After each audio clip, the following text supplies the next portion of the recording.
So we will conduct this way. I'll ask each and everybody each of the panelists to come with a short presentation of 2 or 3 minutes on how they look upon it, because there's different views of, and the question is actually, overall question of this debate is, how do we actually secure a just transition, and taking into account the fact that we are at different levels of transition at this moment.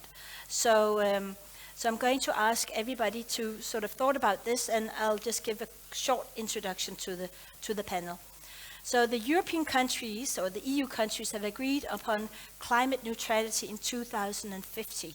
However, there is a great variance between the countries on actually how far have the countries come in terms of energy transition and how their energy supplies are given. In Denmark, we have a large supply from wind turbines, where Poland is still transitioning away from coal, and at the same time as they're sort of challenged by, the stop of gas supplies from Russia. And maybe you can give an update on what is actually the situation there. So how do we actually ensure that we jointly, within the EU, actually make this transition? How can we actually support each other in this? So, but first of all, I would just say, give the word, maybe starting from the very back. Or I'll start with Mohammed. If you would be coming with the European Parliament social democratic perspective, or your own perspective on how you see this from the debates in the European Parliament. I think the magical word here would be yes. Now I think it's better. It's not easy, to work with the technical aspects.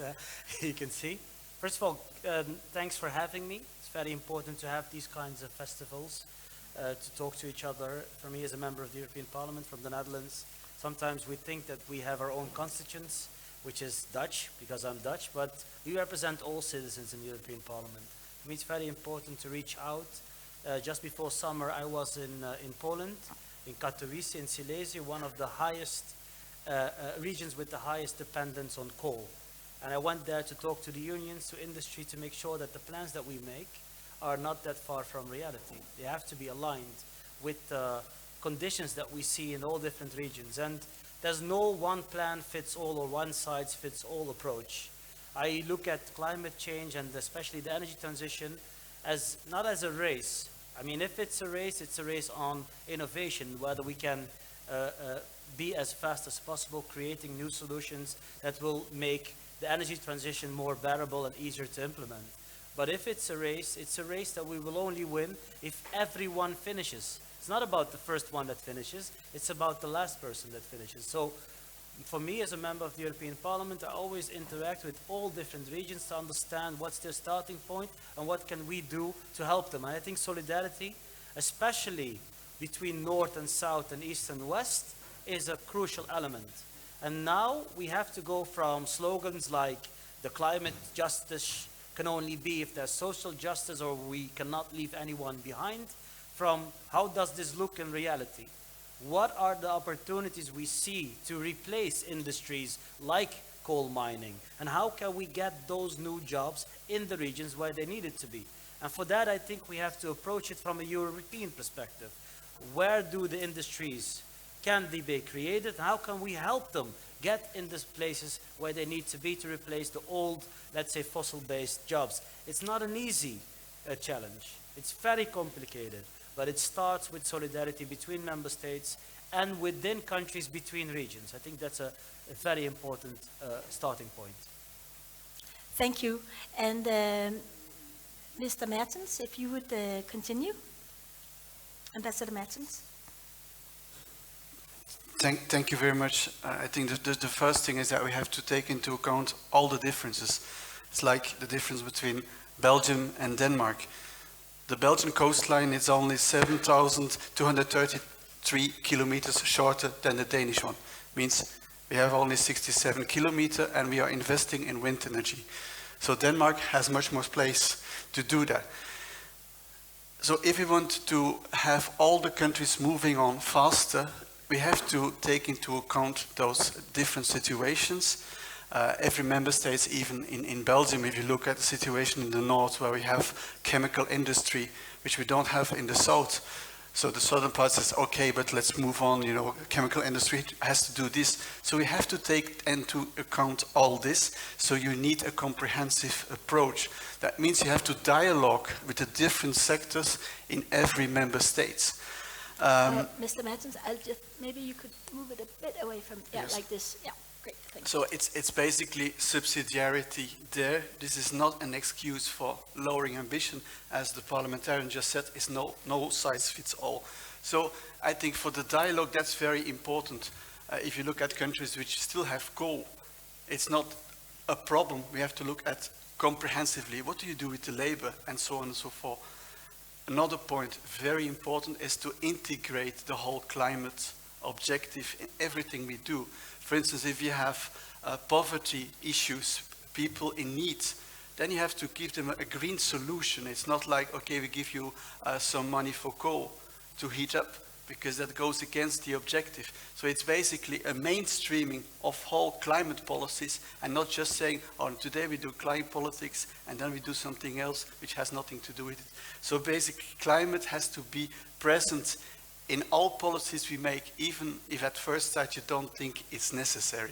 Because in practice we do a lot of this. It's like the fight against inflation. You see a lot of subsidies where you can say, oh, I thought we were working on fighting climate change. And it's easy to say this, but this is something we have to really to invest on. And then of course you have to look at it in a positive way. If you want to engage people, this dynamics of the energy transition gives also a lot of potential for new technologies, new kinds of jobs. So it's very important we focus on the positive. We can win this battle. This can be a very positive transition. And that's sometimes like we are very afraid, and rightly so, that we're not going to make it possible. But we have to focus on what can work, and also to involve the people. So that's very important in my country, where we want to be very ambitious. But the problem is we have to face certain facts, and you can't just change it overnight. And therefore, also we need in the European Union the instruments to help out, like the social transition funds and all these kind of instruments, just to focus, but be realistic and focus on the climate dimension, so that we're not helping out without forgetting that objective. I think that's very important. And can I ask an additional question, which is actually related to the fact that we've had an extraordinary hot summer in Europe. How has this hot summer affected Belgium? Well, for people at the coast, it was nice. For people living in the cities, we realize that we have to start urgently on reflecting on, for instance, rooftops. That maybe it's not a stupid idea that to start to paint them in white. These are a lot of measures which do help to bring down the heat. But it's quite clear that we are not prepared for that. So it's a wake-up call.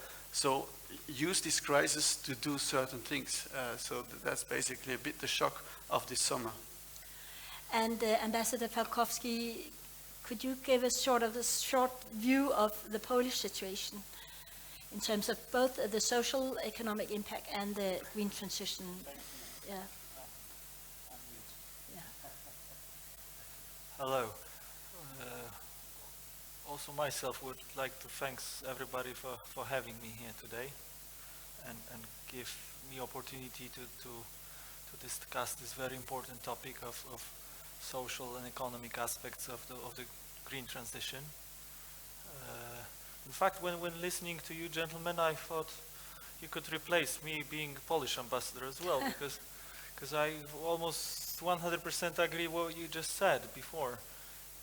So this very transition we are all discussing has to be just, has to address number of issues, challenges that we are all facing. The inflation Mr. Ambassador mentioned is part of this, and maybe this is where the difference lies, where some of the countries, some of the member states, some of the stakeholders see at the very front of challenges the real existential issues such as affordability of energy, energy poverty, accessibility of energy. The others tend to focus more on aspects of the climate itself. So we have to remember about the two. And this is probably the biggest challenge we all agree to and that we all face. How to really address the big issue, big challenge as climate change is, but also having in mind huge complexity of this and a lot of interactions between, and last but not least, the concrete impact the energy policy we apply has on our citizens, on the citizens of Europe and each member state. And this is probably the last thing I wanted to comment, and thanks a lot for mentioning the Silesia region, but not only Silesia. There is a number of industrial areas, regions in Europe that obviously as that have different objectives and different problems, to put it bluntly, than those that live from tourism, as an example. So Silesia is one of those, very dependent on not necessarily on coal, but on energy as a whole. Obviously, most of the energy in Poland is still being generated from coal, but this is rapidly changing, and it's been changing for quite some time already. So only a few years back, you would see almost 15% points drop or increase, depending on which side you look at it from. But so there is a number of things. There is more and more solar panels being installed, more and more wind capacity, both in the Baltic Sea, in the pipeline as of now, but onshore quite a lot. But again, to maybe sum up a little bit, it is of most importance and very, very vital to address this topic and make this transition so it is accepted by the citizens, and in reality, so it doesn't it will always have an impact. So the impact on the industry and on the job and on economy as a whole is not too big, since if we forget about this, it is at the end a global issue. So Europe losing competitiveness may have a quite negative consequences for all of us, also in the context of the climate change and the green transition that we are willing to implement.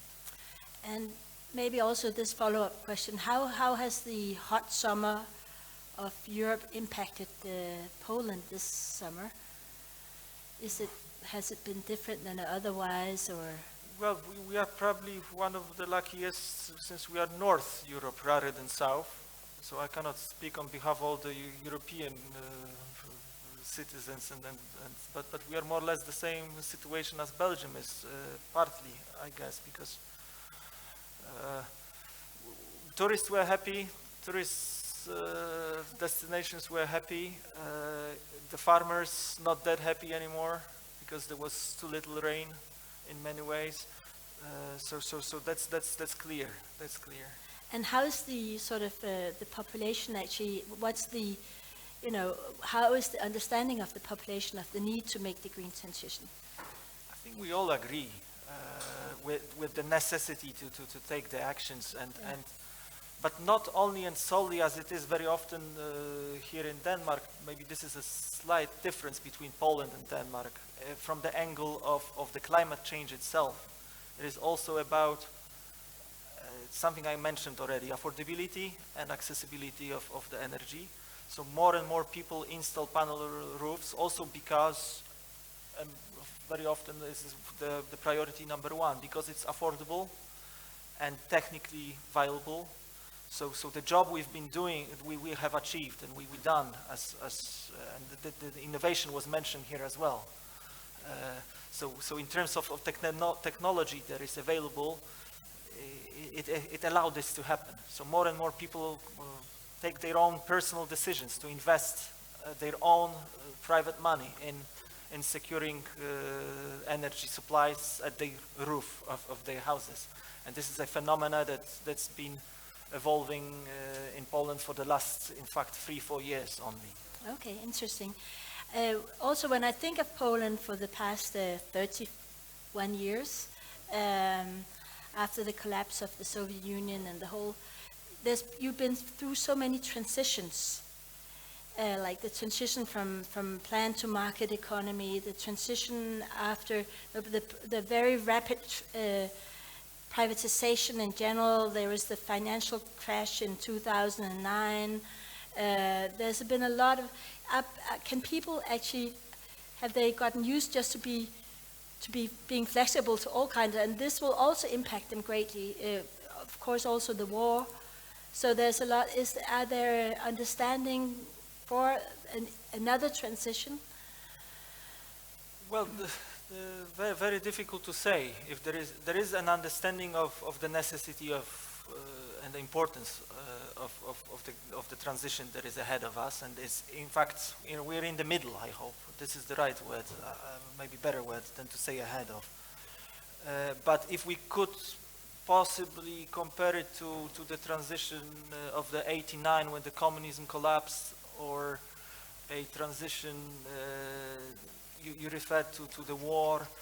These are probably the existential threats that we can see very so close to us that we cannot compare it with anything else. And these are, I would say, the top priorities of today is to help out Ukrainian refugees that's flowing in, is to prevent the war spreading across Europe. So this is the top priority for everybody in Poland.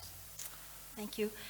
Now the word to Christian Friis-Bach, and I promised actually to say that he would have preferred that we were down here, but because we are on live stream and YouTube, we stand up here, and I took I was the dictator and the moderator, and I said we have to stand up here.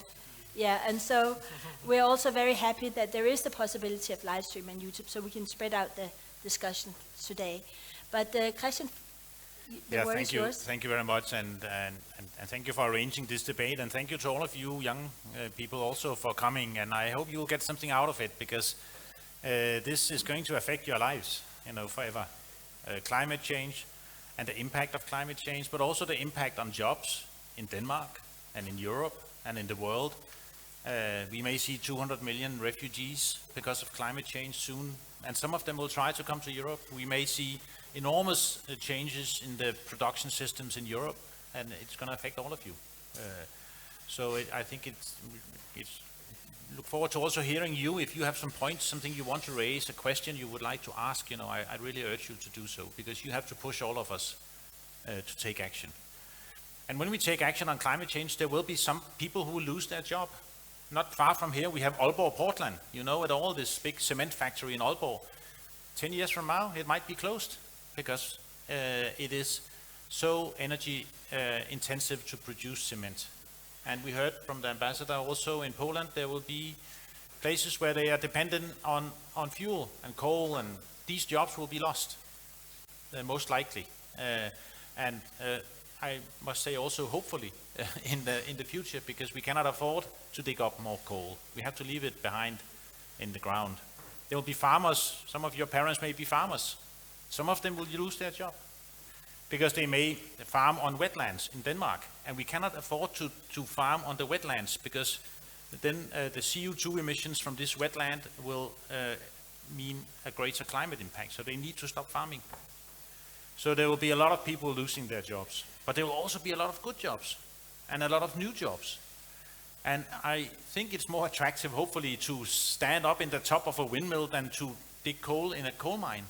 It's more attractive to do solar panels than to sell, hopefully, Russian gas or diesel, in the future. So I hope we will see good jobs and green jobs and attractive jobs and innovative jobs, all the new innovative solutions we need in order to tackle climate change. There's enormous potential of having fascinating jobs in the future also. And therefore, yes, there will be a social impact on one side, but there will also be social benefits on the other. And we just need to even it out and make sure that we compensate those who are losing their job, and we help them to get a new job.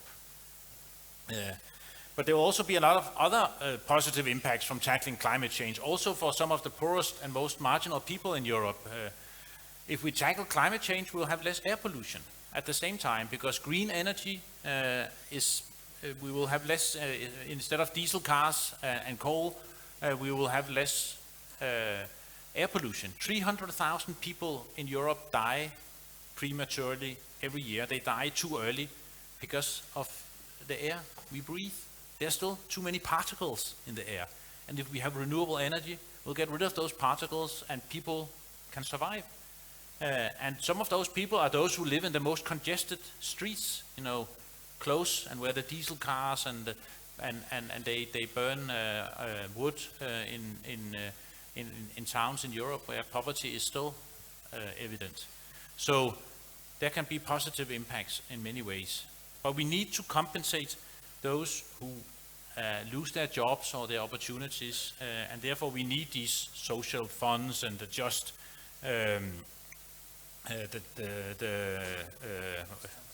Just Transition Fund and the Social Impact Funds and those funds that the EU have.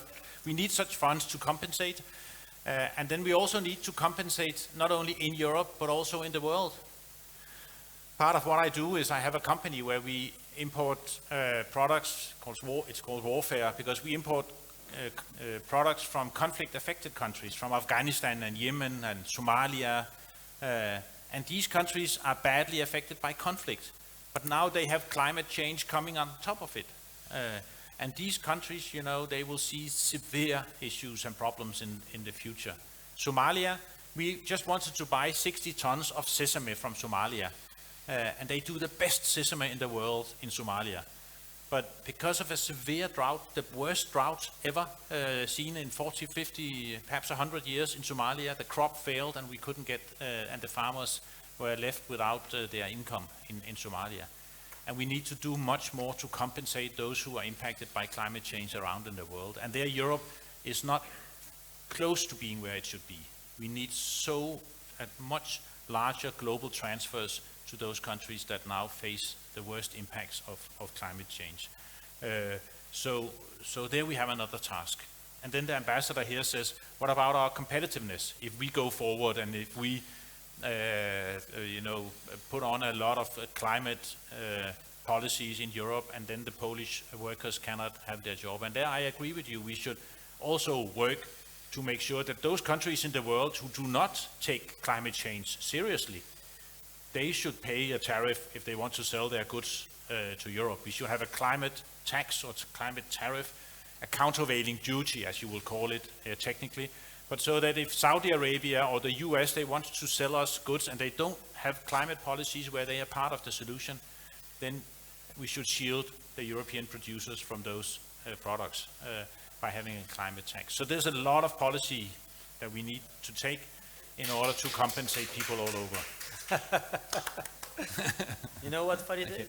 Funny fact? No. I'm the rapporteur of exactly this legislation. Good. Go for it. Go for it. But I think there's one question that maybe only Mohammed has answered a bit. So how do we actually secure that we support each other within the EU on these things? So you could say EU solidarity around these things, so that we can transition together, actually. Yeah, so if you look at the EU on a whole, if you look at the energy transition, we will create just below 1 million extra jobs. Let's say between 800,000 up to 1 million on a macro level. So if you look at all the policies that we're taking, they look really good. The problem exists when you go to a regional level, because the jobs are not spread perfectly around Europe. So there we have to reassess whether we can help, especially the new sectors that we need to develop.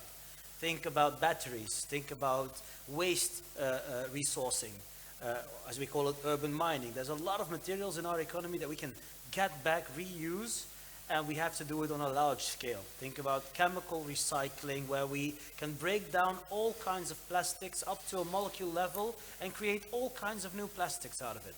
If we show solidarity and have like some kind of system where we help the regions where jobs will be lost to basically help companies create these factories in those regions, I think that would be something very important.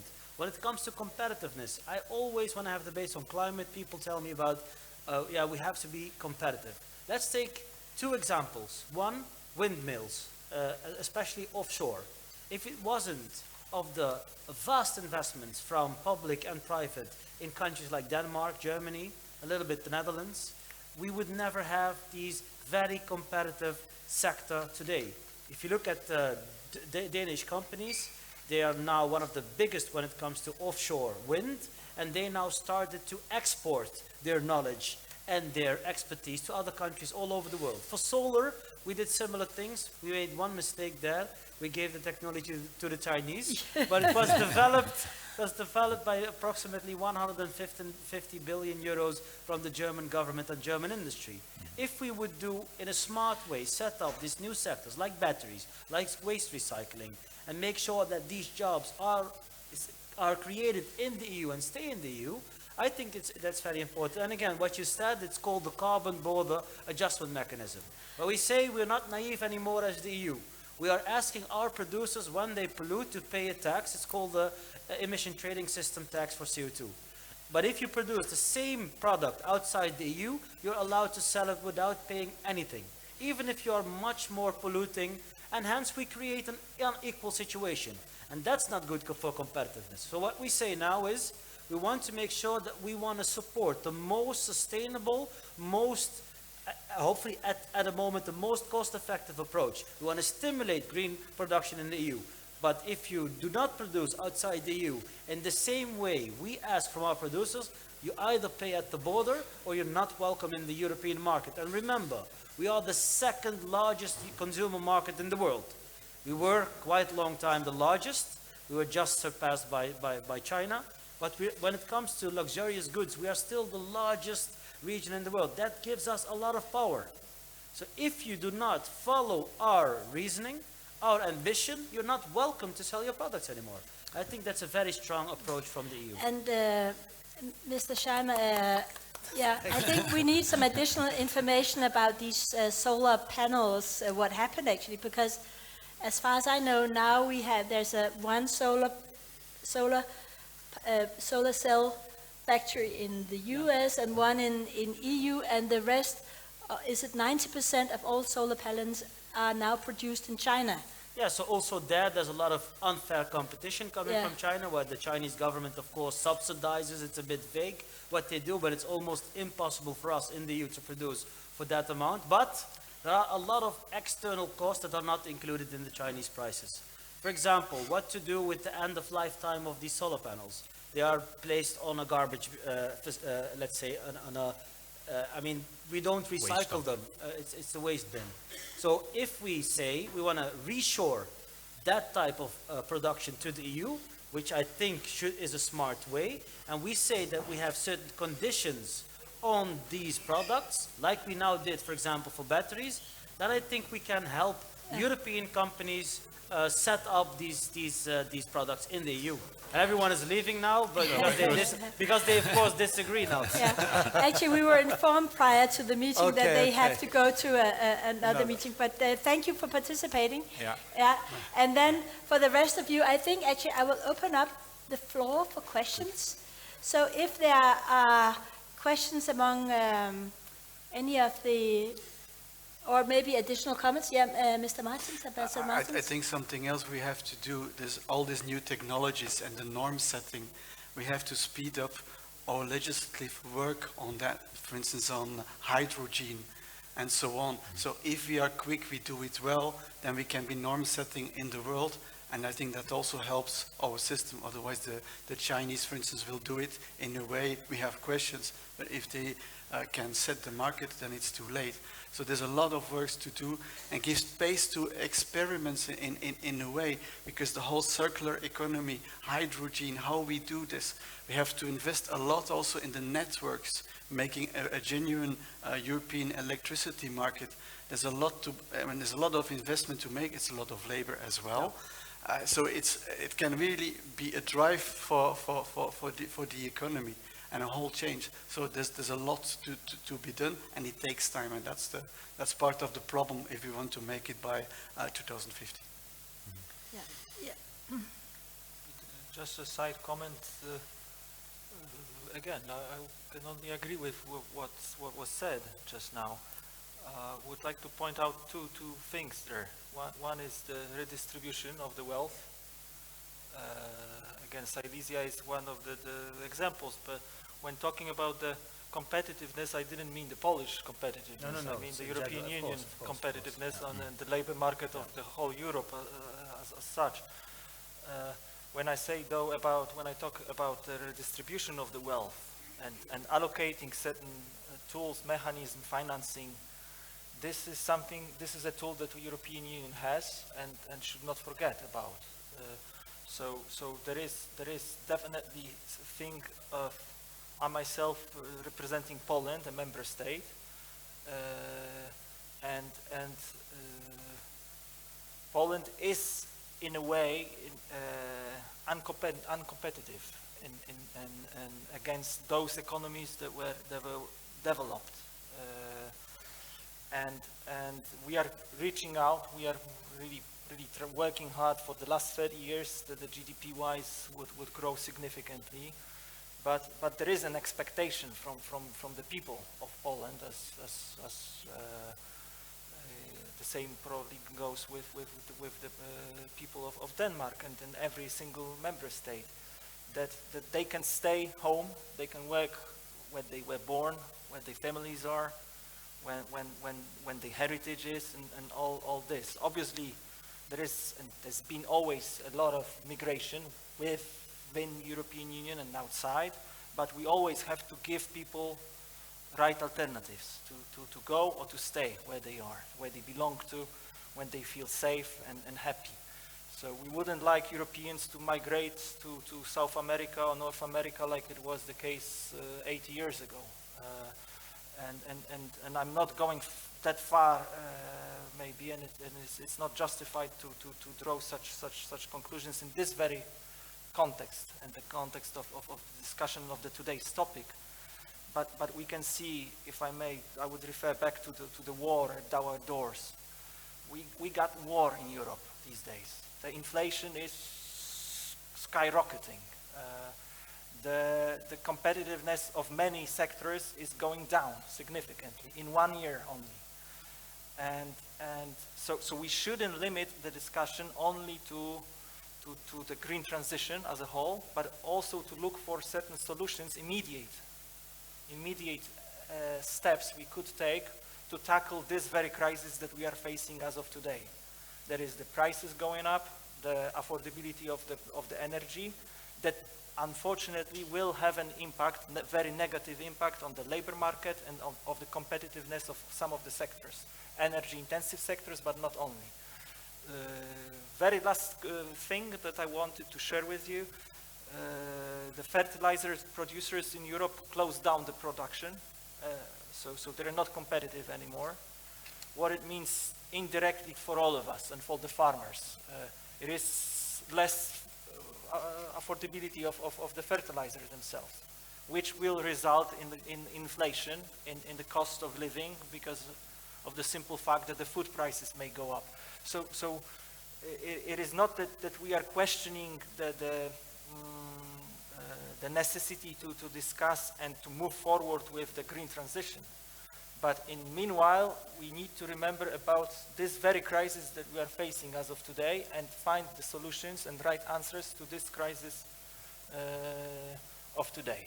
And having in mind and obviously the long-term needs and projects that we all agreed on, including my country, that is Poland.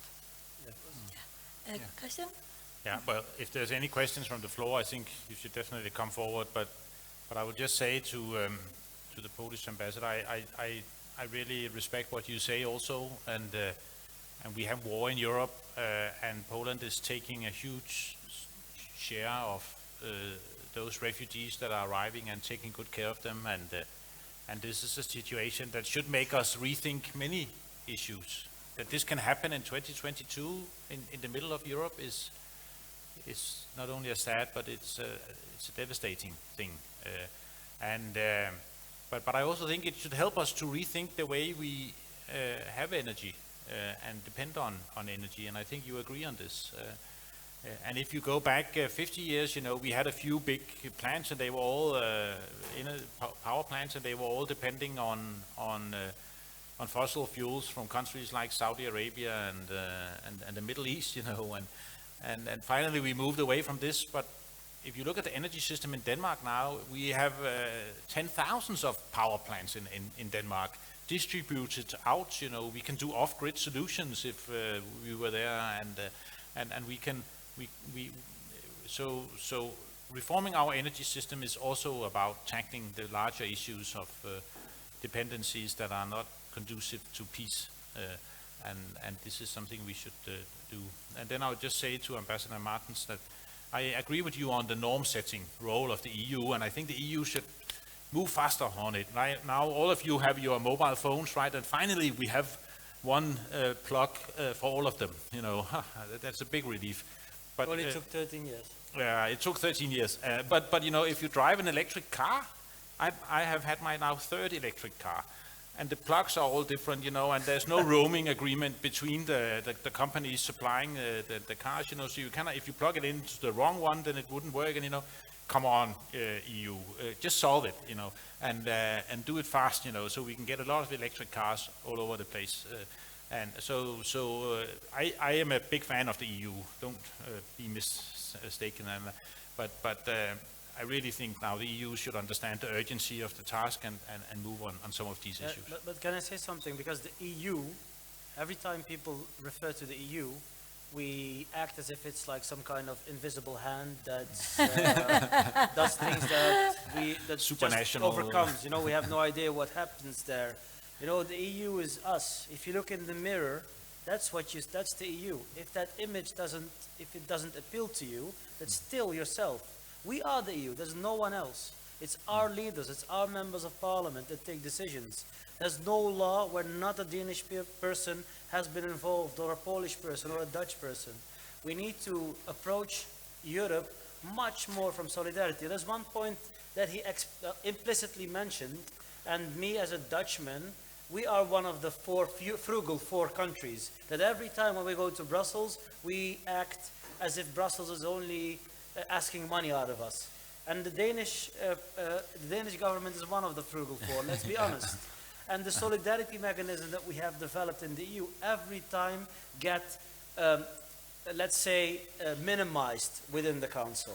And I think that's being penny wise and pound foolish, because the energy transition will ask a lot of investments and co-financing from governments. And if we do that at one point probably it will become profitable. We will start exporting that knowledge to other parts in the world, but we need some solidarity for that. And I think, yes, I fully agree with you. Not every region in the EU is as rich. We don't have the same starting points, but if we start acting together, if we start making sure that the transition is from one perspective, then I think it will be successful. One point, if you look at our electricity grid, and every member state is almost isolated. We are very badly connected.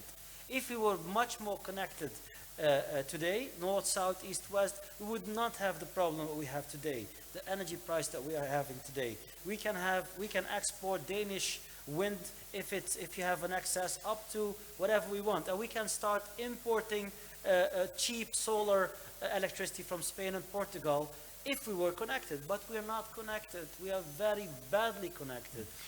So let's start with that, and let's start with showing solidarity with regions, not only in Poland. There are many regions, even in the Netherlands, we have in the north a region that is highly dependent on fossil fuels, and also there we need to show solidarity. So it's not only, the north helping the south or the west helping the east, it's also solidarity within regions. And then, that's the starting point. I really believe that we can turn the energy transition from some kind of catastrophe into something that can create jobs, opportunities, and keeps us being number one when it comes to competition, because it's not about where we are today. I want our industry to be as competitive as they are today in 10 or 20 or 30 years, and I believe we can do it.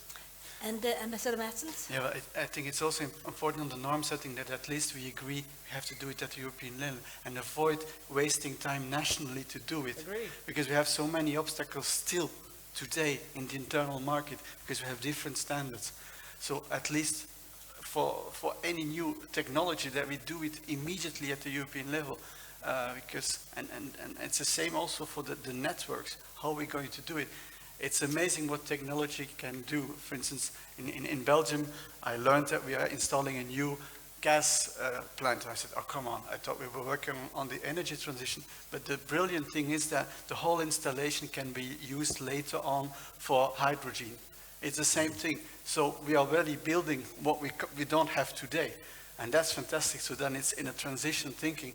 And I think also in places where you use all the technologies for the transition, you have to think, how can we do it stepwise?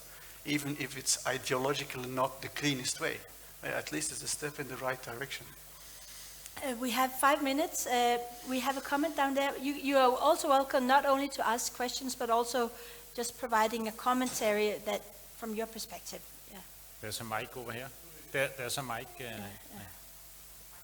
A microphone for the viewers. And For the last 20 years, we have heard a lot of the global village, not only from the internet, but also from trade and everything. Now I have the idea, or I have the thought that it's changing very much. That Europe now are coming in. Europe village, China is a Chinese land village, and so on. What do you think about that? I think that's a very good question, because we have, you could say, it maybe started with America first, India first, China first, and now Europe first somehow. But I guess that, Christian, would you try to answer this? What is it that we actually becoming a geopolitical Europe? Well, it worries me, this tendency, for sure, because especially if it comes a nationalistic and protectionistic approach to the world. And there's tendencies to see this. Now, I'm in favor of having taxes all over the world that compensate for the climate issue, but I'm a free trader in my belief, because I think we need to create dependencies. And although I fully understand and I support that we right now break away from Russia with everything we can in order to send the strongest signal that creating war is totally unacceptable, I believe in the long run we should be more depending on Russia. We should trade more and work more and travel more together to create peace and understanding. This is the basis of the European dream, and the construction is that by trading and knowing each other and traveling, we can create peace and progress for everybody. And I still believe in this. And I'm afraid that if we see this nationalistic, protectionistic approach to globalization today, those who will suffer the most are the poorest countries in the world, because they will be squeezed out. And as said, what I do in my daily life is that I trade with countries like Afghanistan and Yemen and Somalia, and I can promise you that they will be those who are left behind, and that they wouldn't stand a chance if we see nationalism and protectionism growing again. So I really hope we will regain a vision of trading and traveling and cooperating together in the world. But Christian, in this area, couldn't you say that we are actually also showing the world, like we are showing that what can be done when we focus on how to create a just energy transition, that we are actually also going ahead and showing the world that it can actually be done. So the technologies and the things that we develop here, and the fact that we maybe also solve the question of the job lost and the new jobs gained, that could also be a way to actually, in the long run, yeah. Oh yeah, but and I think we should do much more to share this technology, freely and accessible to the world.